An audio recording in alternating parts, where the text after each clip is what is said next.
आप देख रहे हैं WLBS न्यूज। चैनल को सब्सक्राइब करना और बेल आइकन को प्रेस करना ना भूलें। दोस्तों, इस समय हम तिक्से मोनेस्ट्री, जो कि बुद्धिस्ट मोनेस्ट्री है और कहा जाता है कि 600 से 700 साल ज़्यादा पुरानी ये मोनेस्ट्री है और ये काफ़ी ऊंचाई पे है, इसलिए चलते चलते हमारी जो सांस है वो फूल गई है। क्यों राजेश जी, आपको? बिल्कुल, काफी ऊंचाई पर है ये। और यहाँ पर भी हम लोग वैसी अनुभूति प्राप्त करेंगे जैसे हमने हिमसी मोनेस्ट्री में की है। पुरानी है, अभी हमें बनते जी ले जाएंगे, वहाँ पर बताएंगे सारी चीजें, उसके बाद हम मिलेंगे। तिक्सी मोनेस्ट्री में है, नाम उच्चारण करने में थोड़ी सी कठिनाई हो रही है। हमारे साथ कुछ विजिटर भी आए हुए हैं। हमने देखा कि ये लोग सब यहाँ से निकल रहे थे और हम ऊपर चढ़ रहे थे, तो ऊपर कैसा नज़ारा है, कैसा वातावरण है, उसके बारे में जानेंगे। ये जानना चाहूँगा कि आप लोग कहाँ से आए हैं और क्या सोच के आए थे कि लद्दाख में क्या देखने को मिलेगा? हम लोग पूना से आए हैं और हमें ये नेचर जना लेह और लद्दाख का नेचुरल ब्यूटी देखने की थी, इसलिए हम जम्मू कश्मीर और बाय रोड आए और इतना बहुत अच्छा लगा हमें। यहाँ पे देखने के लिए बहुत अच्छा है। मतलब खास क्या लगा? खास तो यहाँ नेचर ही, हाँ, नेचर जो देखने का है ना, नेचर जिसको देखने का है ना, वो जरूर आए लेह लद्दाख को देखने के लिए। आपको क्या फील हो रहा है? इन्होंने बताया नेचर अच्छा लग रहा है, आपको क्या अच्छा लग रहा है? एक्चुअली मुझे ये अच्छा लग रहा है कि यहाँ पे सब मिलिट्री जो अपने फैमिली से बहुत दूर हैं, वो उनके बारे में मुझे बहुत प्राउड फील हो रहा है। नेचुरल ब्यूटी भी बहुत अच्छी है। और यहाँ पे आपने तथागत बुद्ध का कुछ स्टेच्यू वगैरह देखा? हाँ हाँ, बहुत देखा है हमने ऊपर, बहुत अच्छा। आपका नाम क्या मैडम? विद्या। विद्या जी, आपको कैसा लग रहा है यहाँ पे? सारे लोग तो बता रहे नेचर अच्छा लग रहा है, यहाँ का जो प्राकृतिक सुंदरता है। यहाँ पे माउंटेन बहुत खूबसूरत है, अलग अलग डिफरेंट कलर्स के हैं, जो हमें महाराष्ट्र में या कहीं भी जगह नहीं देखने को मिल रहे हैं। बहुत अच्छा है। खासकर महाराष्ट्र के लोगों को क्या कहना चाहते हैं? एक बार तो आइए महाराष्ट्र के लोगों के, एक बार यहाँ पर सह्याद्री पर्वत आणि इकडचं कंपॅरिझन नाही होऊ शकत, दोन्ही खूपच सुंदर आहे। अच्छा, आप लोग अजंता गए हैं और यहाँ पे भी आप देख रहे होंगे बहुत सारी बुद्धिस्ट मोनेस्ट्री है यहाँ पे, वो देख के और यहाँ का देखने के बाद क्या कुछ डिफरेंट नजर आ रहा है? डिफरेंट का जो कल्चर है, ये कल्चर और वहाँ पे जो कल्चर है वो पत्थर के ऊपर सर कार्विंग वगैरह, और यहाँ की जो है वो लकड़ी के ऊपर है, क्योंकि यहाँ पे लकड़ी का ही ज्यादा इस्तेमाल है। और अपने वहाँ पर है ना पूरा पत्थर का है, लेनी वगैरह सब वो जो है कार्विंग का, वो कार्विंग ही पत्थर का है पूरा। और बुद्ध की वहाँ पर भी बड़ी सी स्टैचू है और यहाँ पर भी है, लेकिन यहाँ पर अलग अलग है, वहाँ पे एक ही है सिमिलर मतलब। और यहाँ पर जो है सब अलग अलग, मतलब अभी तो यहाँ पर सब वही है, बुद्धिस्ट ही है ना सब यहाँ पर, और अपने यहाँ पे कैसे वो भी अलग है और ये भी अलग, दोनों का भी कंबाइन नहीं हो सकता, लेकिन है तो तथागत बुद्धि। चलिए, आप लोगों ने हमसे बात की, उसके लिए बहुत बहुत धन्यवाद।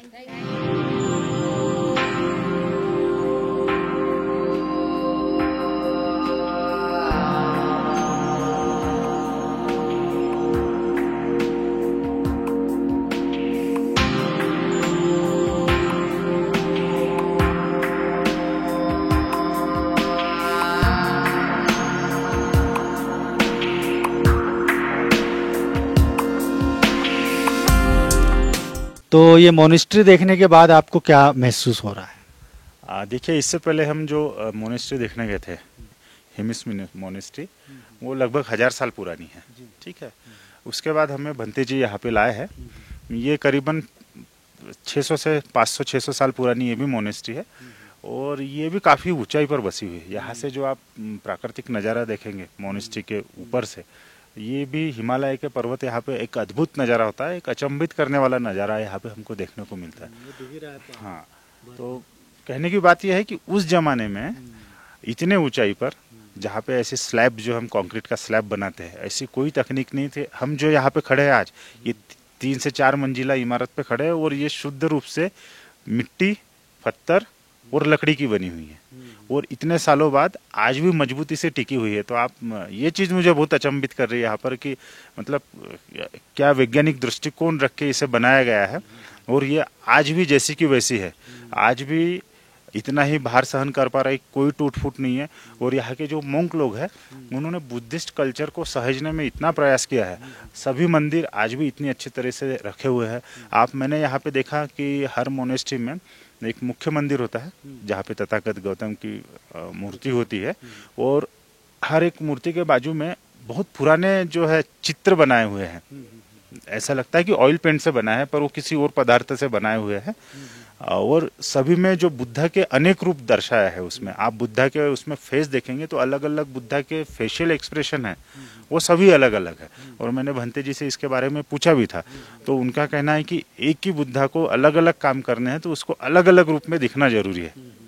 एक जैसे रूप लेके अलग अलग काम नहीं हो सकते। तो आप अगर देखेंगे यहाँ पर आएंगे, वो देवी की जो मूर्ति है, या ही नयन को मानने वाले या जो हमारे हिंदू लोग हैं वो आएंगे तो उनको लगेगा कि ये काली माता की मूर्ति है, पर एक्चुअली वो देखा जाए तो वो भगवान बुद्धा का ही रूप है।